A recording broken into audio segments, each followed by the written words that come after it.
202.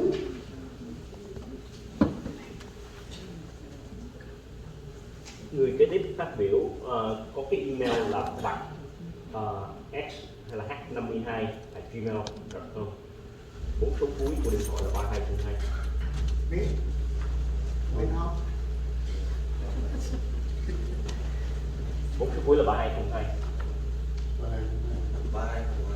The next speaker is Tree Long, followed by Palmer.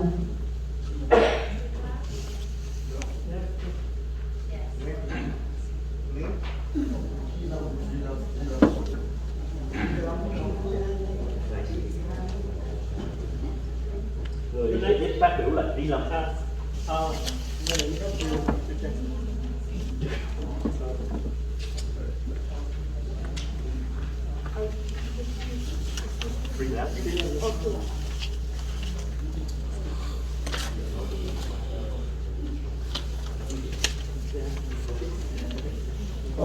Before you start, I just wanted to remind you that you make sure that your time when they translated 10 minutes and a half to the off. So make sure that you stop before that. Thank you.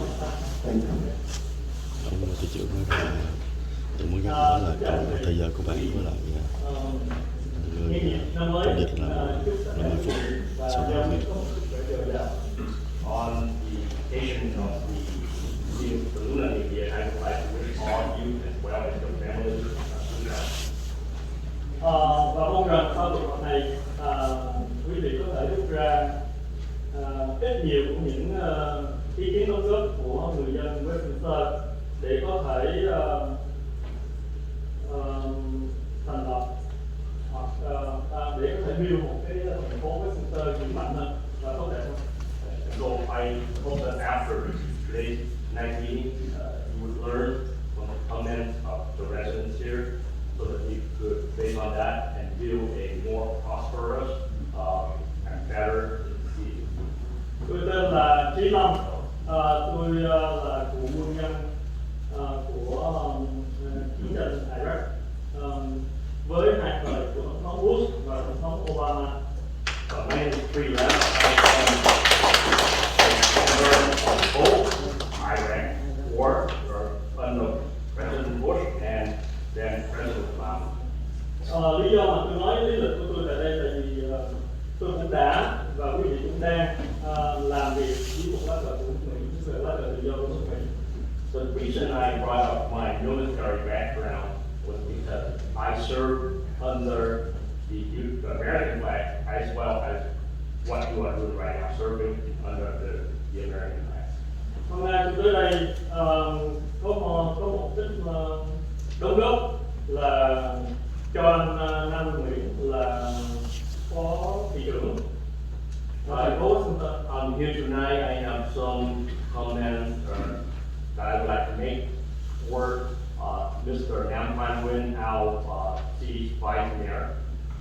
Anh đã và đang làm một cái kênh YouTube với một người tên là Nguyễn Tiến Dũng và một người tên là Ngô Kỷ. Hai người đó đã mạ lị nói xấu những người đàn bà trên kênh YouTube của họ, và anh Nam Nguyễn cũng đang ở có. You and two other people, Dung Thiên Nguyen as well as Emo, run a YouTube channel, and on your channel, while you were there, you allow them to slander and defame women. Những cái lời nói thô tục và mất dạy đó chứng tỏ là những người I'd like to remind you that you can address to the council, but not to other people. Okay, you're not there allowed to. Please. Order these rude and profane city women. We voted for you. You listen to the people. Please, it's a council. You are meeting. Okay, I understand. Go ahead, Mr. Go ahead. You said not interrupt. You didn't I did interrupt because of the... Please, I would like to ask for quiet so that we can address the council, please. Please. Xin quý vị giữ im lặng để anh Trí đây có thể phát biểu trước. Tôi đề nghị ông thị trưởng phải nghe lời dịch của anh thông dịch viên trước. Sau khi đó anh mới nói được. Tại vì bây giờ tôi đang nói anh hiểu gì I propose that the mayor allow the interpreter to complete his interpretation before you make your comment or interrupting us. You understand Vietnamese, do you?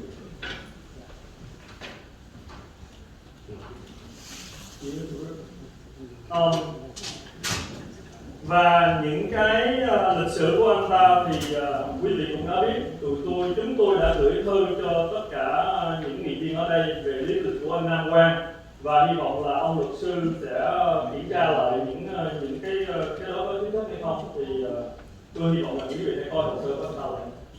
And you have already know his background. I sent all of you as well as the city attorney or statement regarding his background.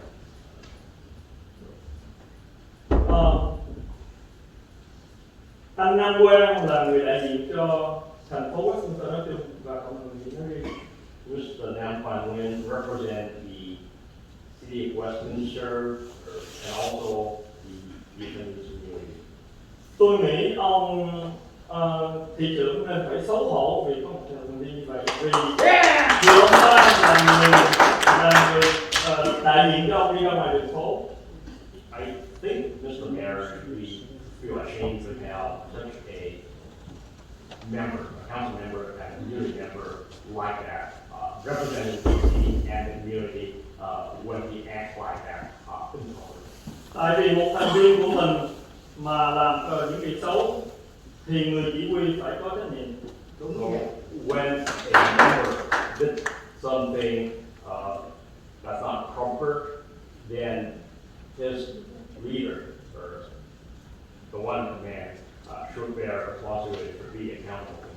Còn nữa, anh Nam Quan đã để trên cái status của Facebook của anh ta đó, là những con khỉ đấu tranh cho tự do ở thành phố Westminster, có nghĩa là tôi nghĩ là những con khỉ là ám chỉ những người speaker ở đây. And Mr. Nam Quan has on his Facebook status talked about monkeys fighting for freedom in the city of Westminster. I think he was referring to the residents who are making comment here. Còn nữa, khi mà anh ta ở Phước Lộc Thọ như ngày đi Tết thì ảnh để trên Facebook, ảnh nói là đi Tết gặp chó cắn. So he also posts on his Facebook that when he was at the Asian Garden Mall on the occasion of Tet, he was unlucky in that he ran into and was bitten by a dog. Trong cái lúc đó thì chúng tôi đã coi cái video của ảnh trên YouTube, chỉ có một cái lúc là chị em cãi lộn với một người dân tên là anh Mai, thì không hiểu là có thể là ảnh ám chỉ anh Mai là một con chó cắn ảnh. And so we looked on his YouTube. The only occasion we saw that he was at the Asian Garden Mall was when he had a ruckus with a resident named Mike.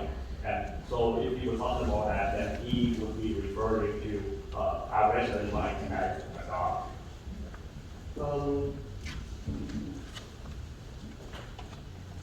Tôi chỉ đóng góp những ý kiến của tôi cho ông thị trưởng vậy thôi, nhưng mà nếu mà ông nghĩ là những hành động của anh Nam Quan làm đúng thì tôi không còn nói với ông hết. These are my comments and input for the mayor, but if you think and believe that for Nam Quan or act properly, then I don't have anything else to say then. Cảm ơn. Thank you.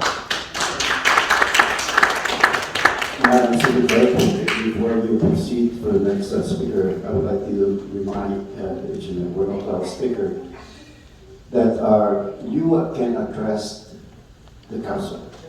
And if you address the council with the evidence to back up, I have no problem with that. please don't mention any other people and their background and talk about it, because they are not here to defend themselves, and we need to be fair about it. I did not interrupt him. I interrupt because I want to make sure that everybody quiet so that we can get it. Tôi không phải là Okay, so. anh, nhưng mà tôi muốn mà If I may say something. nghe trong Hold hợp on, can I, excuse me, Councilmember, oh, sorry about that. The attorney, can you weigh in on this? Are we now going to police the First Amendment rights for the folks? Well, we cannot say we're elected officials. We need to be able to take good and bad criticism. That's what we stand up for. And I was just going to say the same thing.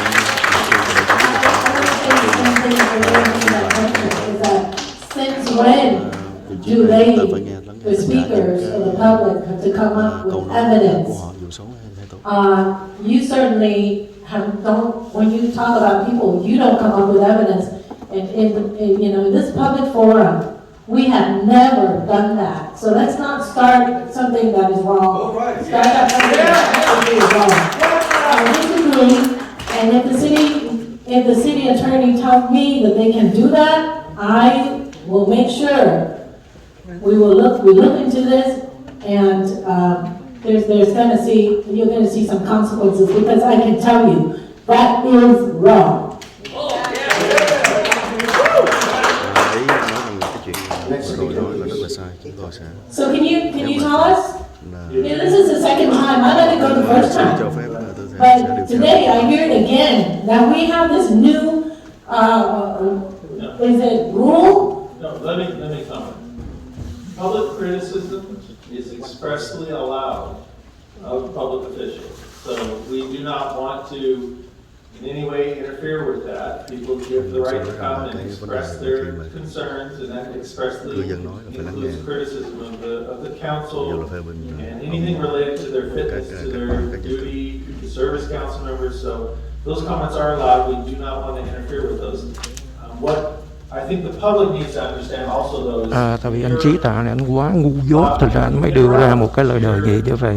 Rất tiếc là bây giờ cảm ơn nghị viên Kim Lê Hồ đã can thiệp, còn không thì mình cũng lên mình giải thích cho đồng hương biết. The city attorney, before you speak about to the public, okay, and before you correct the public, I want to make sure we correct the mayor, because when the mayor says that they have to bring evidence when they want to speak against anything that they want to talk about. Okay, that to me is wrong. You want to confirm that? there is no requirement to bring evidence. I can tell you. I'm sorry? No requirement. I said there's no requirement. All right, I want to make sure we stop saying that, because I can tell you that I will look to remove you as a city attorney, okay, of the city, if you keep letting him say that. Tôi sẽ tìm cách đủ nếu tiếp tục làm con thị trưởng nói như vậy. Excuse me, he just said he's not correct. No, he said that the public don't need to bring evidence. Did you know, I just asked him if he replied. That's rude. She said you're gonna fire, you're gonna threaten the I am just asking him, just confirm, because he did not, excuse me, I'm not talking to you, I'm talking to the city manager.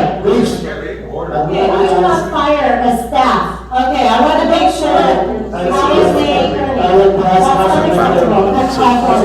Bây giờ Okay. nhắc nhở công chúng mình không được giao thị trưởng. Please.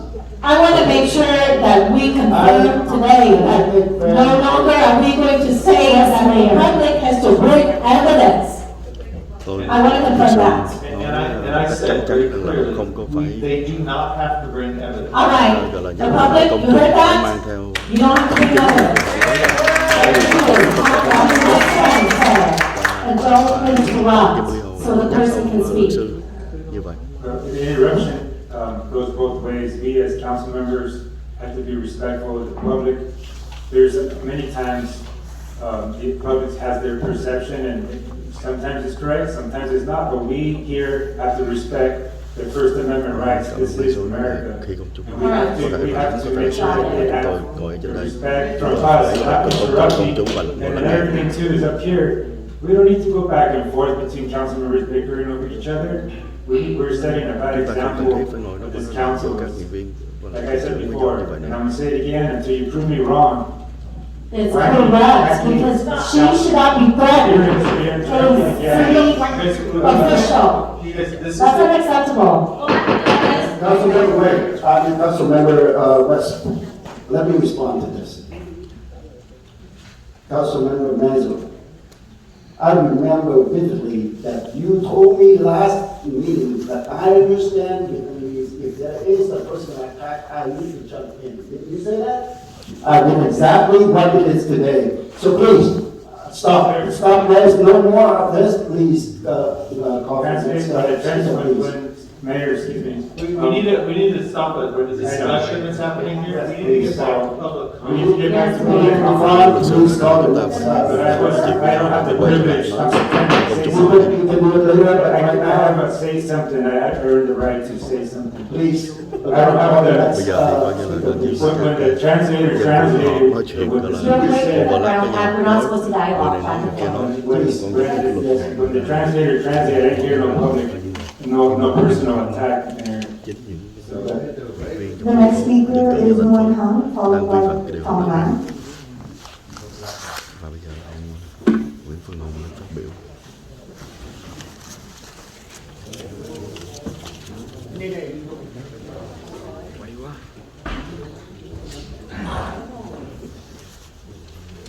Don't comment. I already gave you a copy for everybody here. The lawsuit from Nam Quan. Tôi đã đưa cho quý vị tất cả mọi người một So last time he cái said he didn't receive it. cái I emailed twice and now I sent one. Thank you very much. đừng có mà nói là không có nhận được.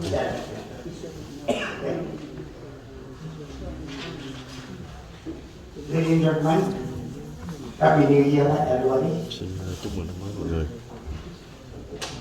Tôi chỉ tên đây là Nguyễn Hùng, một tại đơn vị 4 thành phố Westminster, California, ký hai trong văn bản hôm nay cái thư này yêu cầu hai nghị viên cho ý kiến hiến và Nguyễn Nam Quan hãy từ chức trong thời gian sớm nhất. I, the undersigned, Hong Nguyen, I am a resident of District 4 of the Westminster, California, 1963. I'm writing this letter Cái phần này thì có người thông dịch cho nên là mọi người lắng nghe cái phần của Nguyễn Phương Hùng nói tiếng Việt. Trước khi đi vào chi tiết tôi có một vài đề nghị như sau. Thứ nhất, giữ nguyên thời gian phát biểu của cư dân là 5 phút và mỗi người. Before going into the detail, I have a few suggestions. First, keep the resident comment to 5 minutes per person. Tuy nhiên tôi không giới hạn thời gian hội nghị nếu cần phải làm phụ trợ để giải quyết những việc quan trọng thì quý vị hãy nhìn Quốc hội California hoặc liên bang, họ cũng cần phải làm việc thêm nhiều phiên họp cho những vấn đề quan trọng các bách cần phải giải quyết. Quý vị chỉ có làm việc 26 buổi, không quá 8 giờ trong một năm, 365 ngày, mỗi 2 tuần và đôi khi còn bị hủy bỏ. Nếu quý vị than phiền thời gian họp quá lâu, và tăng giờ sớm hơn là không thực tế, bởi vì đa số cư dân phải đi làm về nhà tối, ăn tối nên họp sớm hơn 5 giờ chiều là không thể đâu. Mỗi tháng chỉ có 2 lần mà quý vị không thể kéo dài phiên họp khi cần thiết. Tôi đề nghị quý vị nên từ chức nếu cảm thấy không thể làm thêm giờ để cần giải quyết vấn đề. Yeah, maybe. I can more time to the council meeting. If you need extra work or extra time to do more things. If you look at the California or U.S. Congress or Senate, they also need long sessions for important issues. You only work 26 sessions, no more than 4 or 5 hours in a 365-day year, every 2 weeks or so. And sometimes I get canceled too. So if you complain about the meeting time that takes too long, well, it's impractical for people if you change the starting time or the meeting time to an earlier time. Most residents of our city have to go to work, come home, have dinner, so meeting time starting our meeting time at 5 p.m. is not appropriate. There are only 2 times a month, and so if you don't think you can work a long session, then I propose that you resign from the council. Thứ ba, nghị viên không được bỏ ra ngoài trong lúc cư dân đang phát biểu. Công việc của quý vị là lắng nghe nguyện vọng của chúng tôi Thí dụ như nghị viên Nam Quan Nguyễn lần trước bỏ ra ngoài 15 phút khi bị cư dân chỉ trích. Third, council members should not leave the chamber when our residents speak.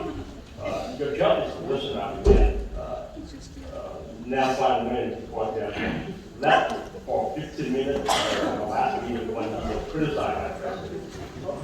Thứ tư, nghị viên nên có thái độ và tư thế đứng đắn khi cư dân phát biểu, không nên xoay ghế hay đong đưa có vẻ thờ ơ và không quan tâm khi bất cứ ai phát biểu như thị trưởng Stalin hay đã từng làm. Third, council members should have a proper attitude and posture when residents speak. You should not be swaying or rocking in your chair to appear indifferent or disinterested when people speak, like Mayor Charlie Nguyen did last night. Thị trưởng Charlie Nguyễn nên học theo cách xử sự chuyên nghiệp như người tiền nhiệm là thị trưởng Chi Tạc, thay vì đôi co với những người phát biểu và gõ búa không cần thiết. The Mayor Charlie Nguyen should learn to behave professionally, or like your predecessor, Mayor Chi Tạc, instead of arguing with the speaker and unnecessarily hammering her. Cả hai nghị viên Nguyễn, tức là Charlie Nguyễn và Nam Quan Nguyễn, nên đi học lớp dạy cách điều hành và quản lý, nhất là cần trau dồi thêm cái hành văn, vì chính người Việt Nam trẻ ở trong cộng đồng đã nói với tôi, the both of you speak broken English. Both council member Nguyen and Nguyen should take an orientation class on how to run and react how to run the city and how to react when people come in. And also you need to improve your speaking style because the young people in our community have criticized that both Nguyen speak with broken English. Now the lawyer of city. Now the city attorney. Luật sư thành phố không nên ngắt lời cư dân khi phát biểu. Chức vụ luật sư là cố vấn của thành phố tránh những vi phạm pháp luật. Nếu cần chỉ nên góp ý sau khi cư dân phát biểu. Đồng ý, ông được các nghị viên mới nên ông cần phải bảo vệ họ. Nhưng ông không có quyền cố vấn hay ngăn chặn chúng tôi. Nếu cần cố vấn có thể đưa chúng tôi ra tòa nếu có sự chấp phạm. Trong chương trình nghị sự của thành phố có hướng dẫn cho mọi người luật lệ khi phát biểu.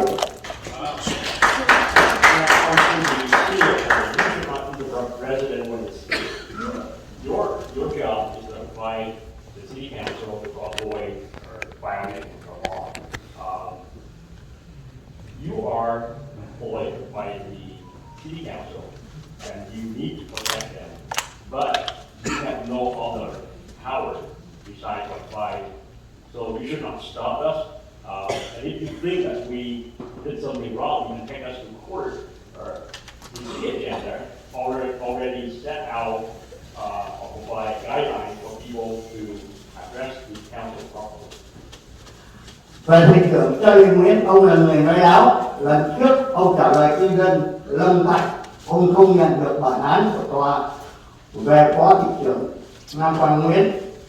Ngày hôm nay tôi đã làm copy cho em mỗi người và tất cả mọi người đều nhận được 2 lần email, và email đã báo cho tôi biết rằng ông đã nhận được một email ngày 14 tháng 12 năm 2022 và một trong máy điện toán cho tôi biết.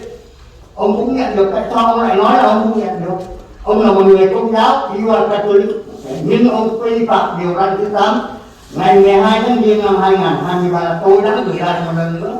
Ông nhận được email chưa?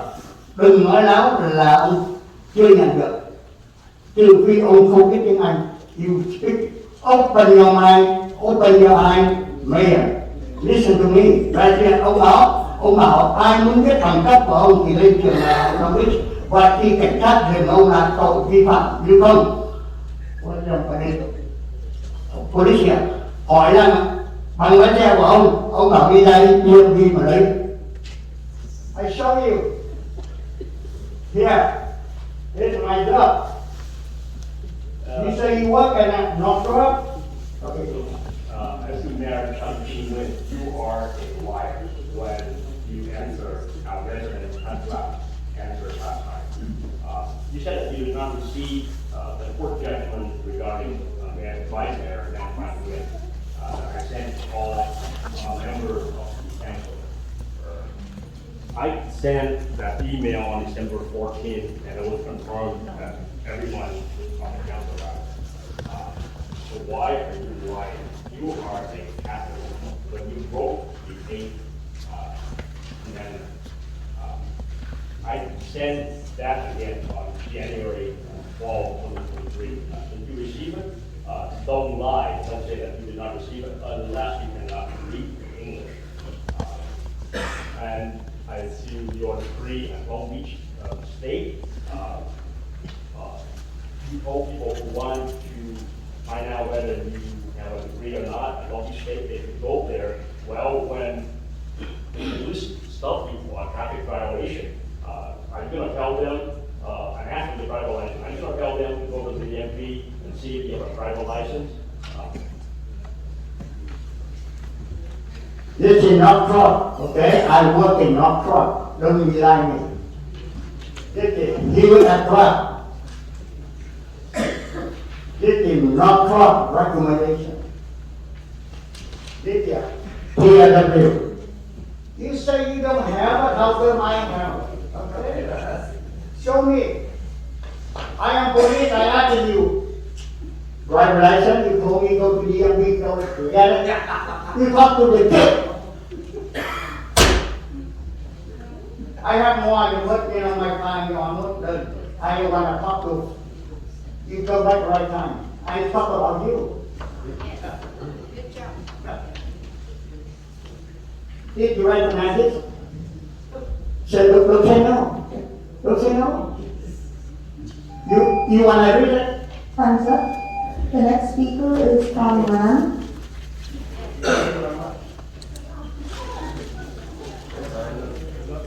I'm police.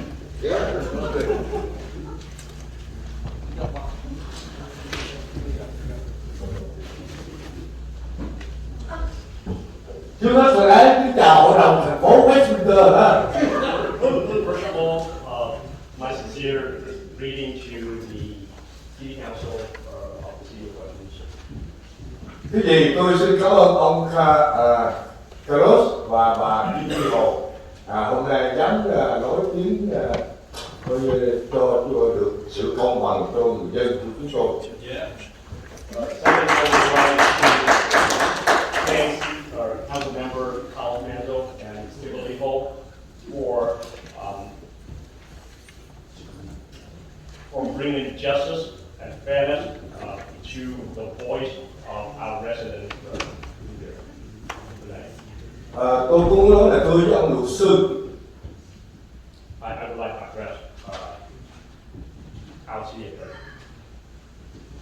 Ông Hùng Mỹ đã nói rồi, nhưng tôi hôm nay tôi vẫn nói tiếp là ông nên coi như là đừng bao giờ chĩa vô cái bản họng của chúng tôi.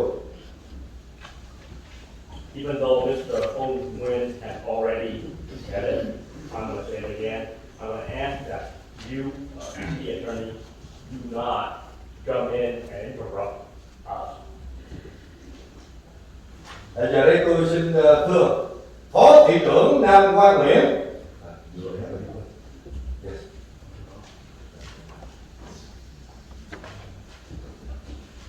So now on to Vice Mayor Nam Quan.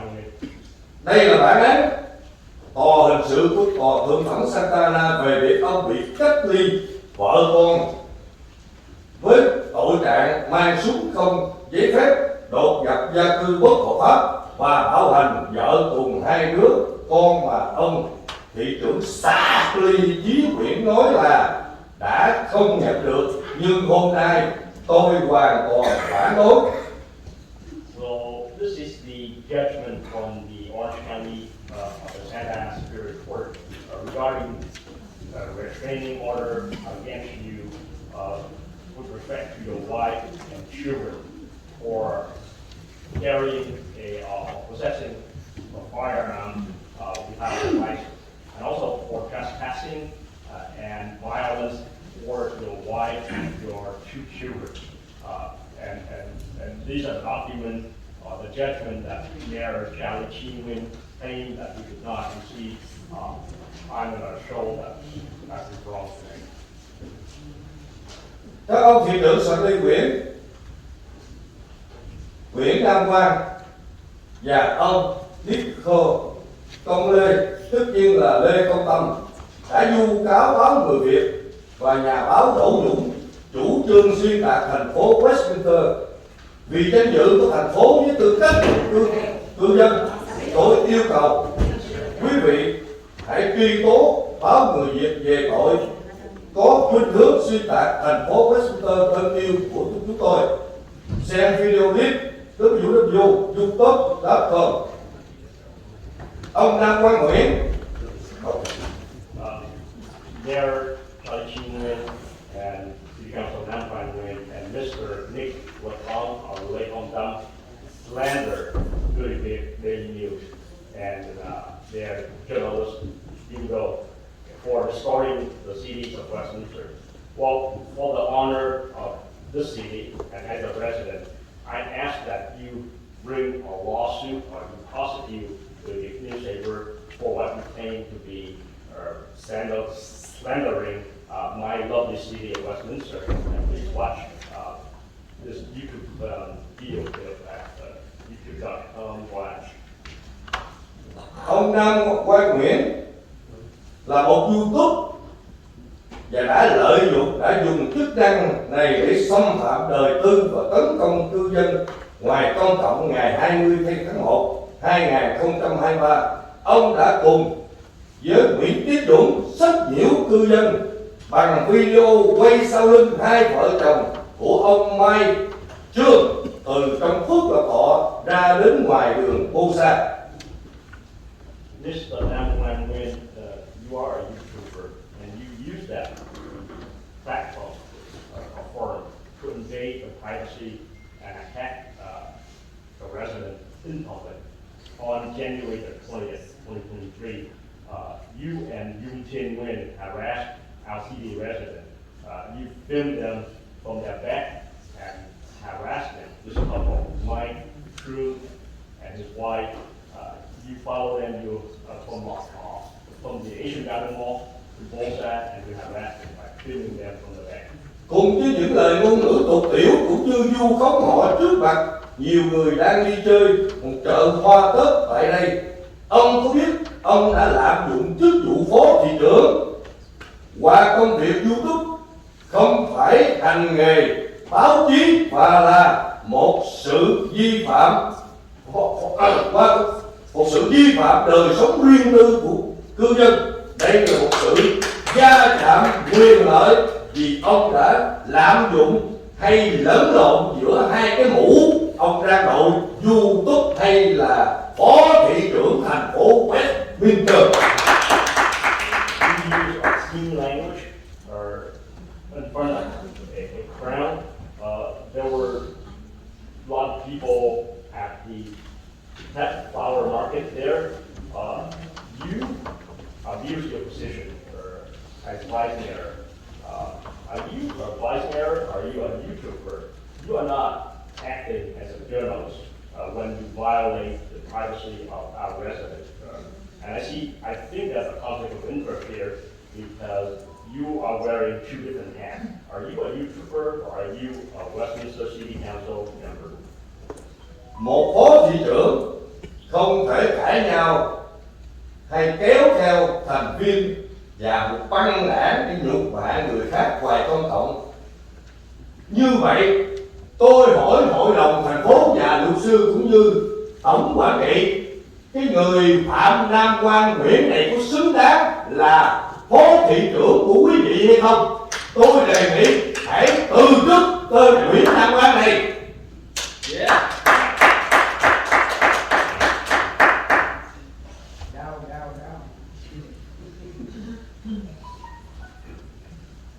As a vice mayor, you should not be holding profanity and bring games member with you and insult people. So I have a question for the city council here. Is Nam Quan worth it or deserving to be a city council member? I suggest that he should be removed. Một lần nữa, thưa quý vị, một người giống như Nam Quan Nguyễn không xứng đáng là một cái người nghị viên, chứ đừng có nói chi mà phó thị trưởng.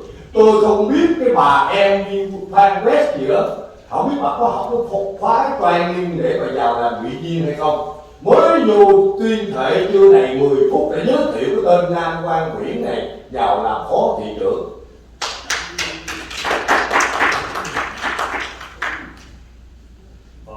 I don't think Nam Quan deserves to be our vice mayor. I don't know if council member Amy Fan West have gone through the orientation on how to act and how to become how to act as a city council member, because just 10 minutes after being a city council member, she vote or recommend that Nam Quan be our vice mayor. Lời cuối, một lần nữa tôi đề nghị ông Nam Quan Nguyễn hãy từ chức đi, đừng để cho người dân bị phẫn nộ tiếp tục. Cuối cùng, tôi xin chúc quý hội đồng cũng như quý vị có mặt ngày hôm nay được nhiều sức khỏe, an khang, thịnh vượng. Xin chào. Thank you. Once again, I ask that Nam Quan resign from the council, and as to the entire city council, I would like to wish all of you a new year with good health and prosperity. Thank you. The next speaker is Nam Quan, followed by Robert Wilson.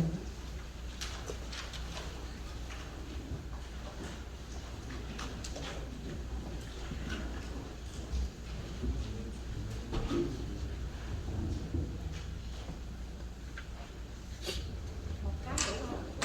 Anh một cái đủ không?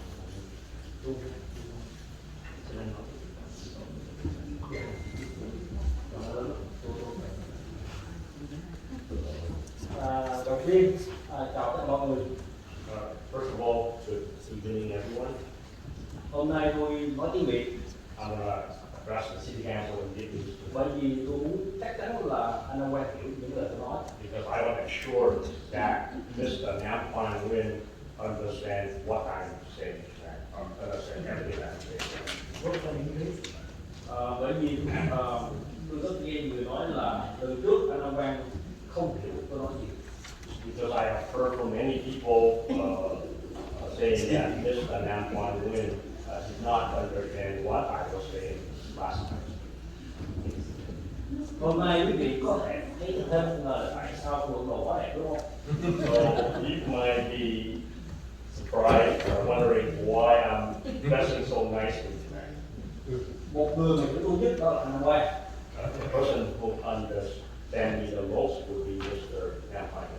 Tôi nghĩ thế là không có vui, thế không phải chọc cười được. Cái này điều gì mà?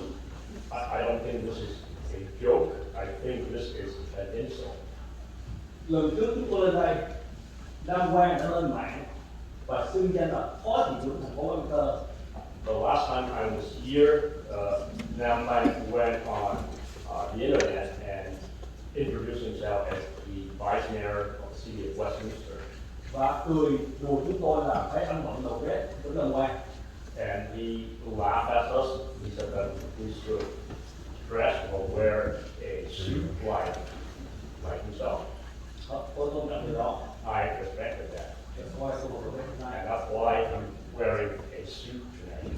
Từ hôm nay tôi chắc chắn là anh Nam Quan sẽ không chỉ làm như tôi nói.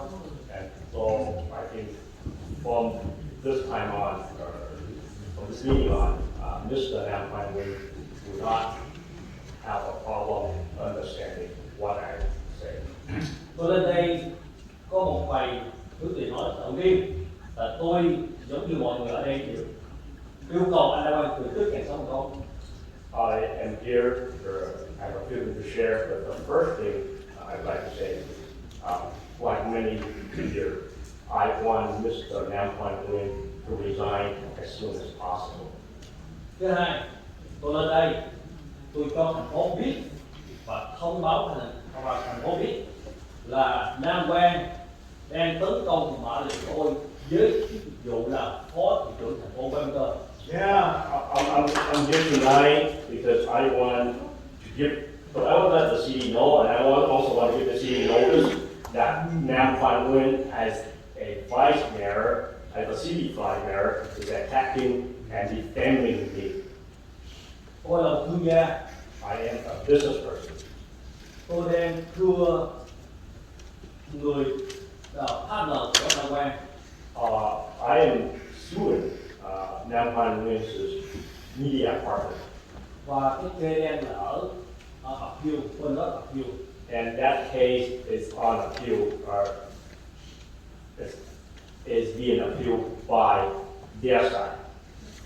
Tôi lên đây với tính chất xây dựng và tôi không muốn là một cái gai mắt của thành phố Westminster. But I am here, or I want to contribute, possibly. I do not want to cause problem, trouble for the city of Westminster.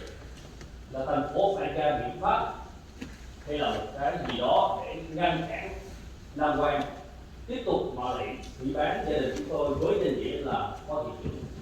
I want the city to have some measure to prevent Nam Quan Nguyen from attacking and defaming my family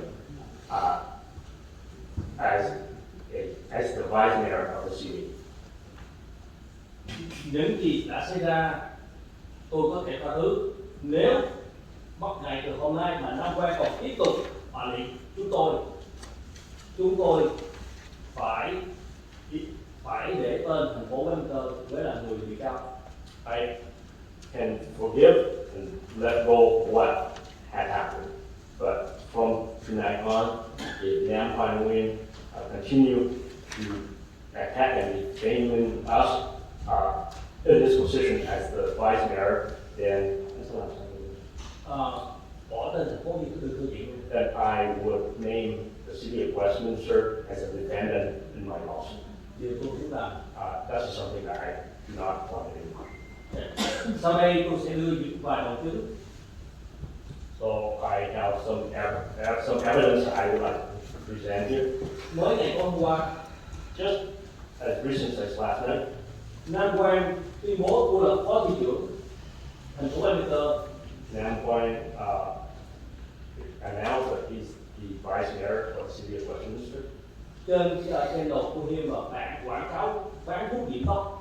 On his channel, talking, hair coloring, Và dùng tên của người ta để mà lại trò cười. and he then call out my name to defame me and to make fun of me and my name. Nặng nề nhất, anh Nam Quan gọi tôi là người bệnh tâm thần. Most seriously, Nam Quan said that I am a person with mental problems. Trước đó, ngày 20, Before that, on the 20th, tôi đã gặp Nam Quan ở ngoài Phước Lộc Thọ. I ran into Nam Quan at the Asian Garden Mall.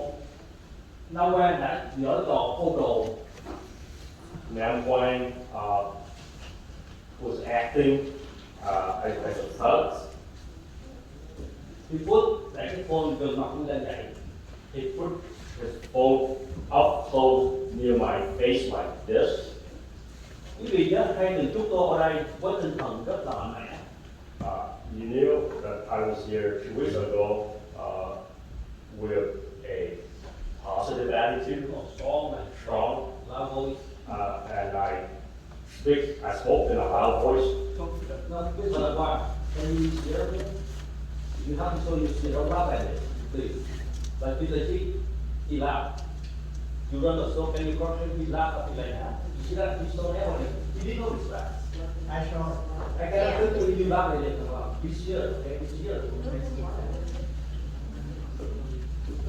Wait a minute. What you have attacked me at When he attacked me at the Asian Garden Mall, Tôi hỏi anh là YouTuber hay là phó thị trưởng? I asked him if he were a YouTuber or Meisner.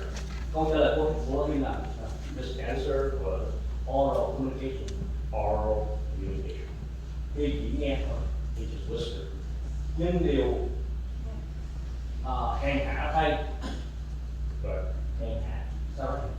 not Nhưng điều hèn hạ, xin lỗi, cái điều dơ bẩn là Nam Quan không trả lời gì cả. the nastiest or most cowardice thing that he did was that he did not respond at all. Đi về cái channel YouTube của Hiệp He then went back and went on his YouTube channel, cộng với người của em Phương gathered with the defendant in that lawsuit I mentioned.